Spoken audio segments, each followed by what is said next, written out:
எல்லோருக்கும் வணக்கம். நாடு முழுவதுமே அந்த எங்களோட பெரிய ஒரு சீரற்ற காலநிலைக்கு பிறகு இப்போ தான் நாடு வளமைக்கு கொஞ்சம் திரும்பி இருக்கு.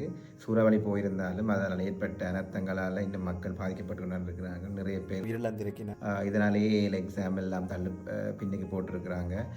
ஸ்கூல்ஸ் ஒன்றுமே நடக்காது. ஸோ எல்லாமே வளமைக்கு திரும்புறதுக்கு ஒரு கொஞ்சம் காலம் எடுக்கும்.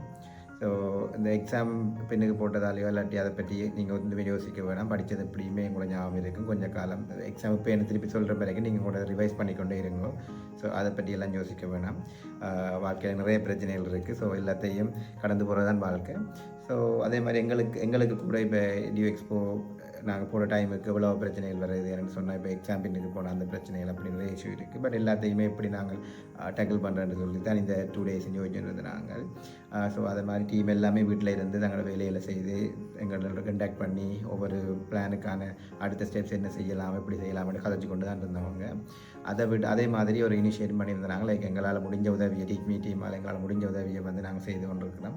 ஸோ உங்களுக்கு தெரிஞ்ச ஆக்கள் இல்லாட்டி உங்கள்கிட்ட இருக்கிற யாருக்கும் அப்படியே உதவி தேவைன்னு சொன்னால் கட்டாயம் எங்களை நீங்கள் தொடர்பு கொள்ளுங்க. நாங்கள் அதுக்கான எங்களால் முடிஞ்ச உதவியை செய்து தருவோம். ஸோ எல்லோரும் சேஃபாக இருங்க. தேங்க்யூ.